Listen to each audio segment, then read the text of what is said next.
States of matter.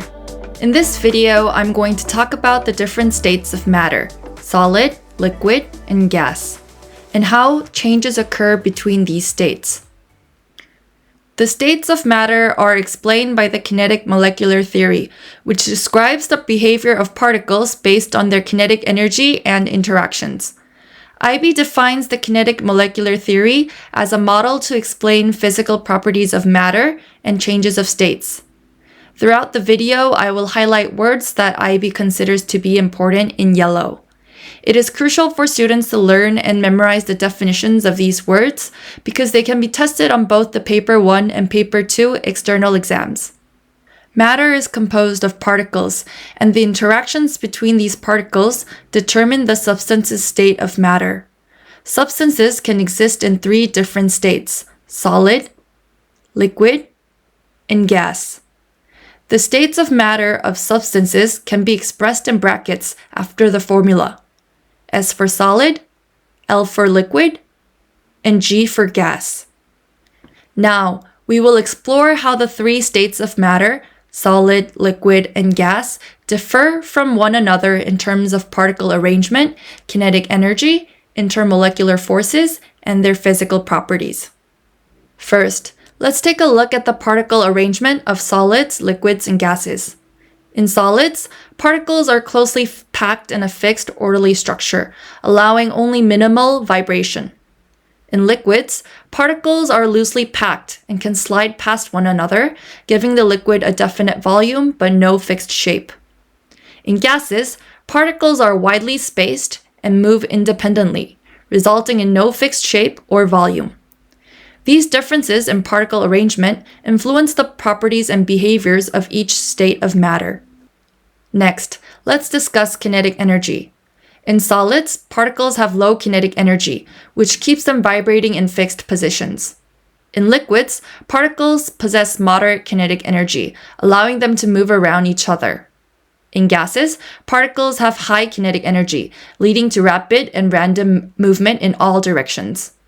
The varying levels of kinetic energy in solids, liquids, and gases account for the distinct physical properties. Now, let's consider intermolecular forces. Solids have strong intermolecular forces that tightly bind the particles in a fixed structure. Liquids have intermediate intermolecular forces, which are strong enough to keep particles close, but allow them to move around each other. Gases have weak intermolecular forces, allowing particles to move freely and independently. Finally, let's look at the physical properties. Solids have a definite shape and volume, are rigid, and are incompressible.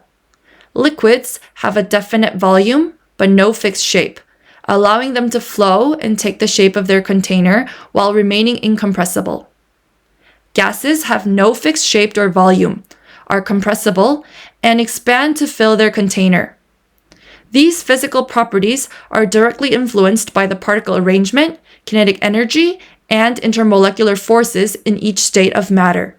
And the differences help explain the behavior and characteristics of materials in their various states.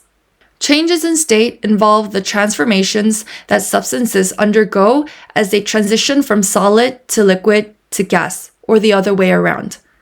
The changes involve the absorption or release of energy, which directly impacts the movement of particles. There are 6 different changes of state: melting, vaporization, or otherwise referred to as evaporation and boiling, sublimation, freezing, condensation, and deposition. I will explain in detail. A solid can transform into a liquid and can further transform into a gas when it absorbs energy. The transition from solid to liquid is known as the melting process. When the solid absorbs heat, the kinetic energy of its particles increases, causing the particles to vibrate more vigorously and overcome the strong intermolecular forces that hold them in fixed positions, resulting in the substance becoming a liquid. When a liquid absorbs even more energy, it undergoes vaporization and transforms into a gas. In this process, the particles in the liquid gain sufficient kinetic energy to break free from the intermolecular forces keeping them together. Conversely, a gas can transform into a liquid and can further transform into a solid when it releases energy.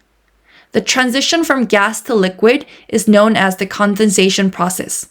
During condensation, a gas releases energy, causing its particles to lose kinetic energy and move closer. This results in the gas transitioning into a liquid. During the freezing process, a liquid releases energy, causing its particles to slow down and arrange themselves into a fixed, orderly structure, transitioning into a solid. To wrap up, these processes illustrate how both energy absorption and energy release drive the transformations of solids into liquids then into gases, or the other way around, influencing the arrangement, kinetic energy, and intermolecular forces of particles in each state.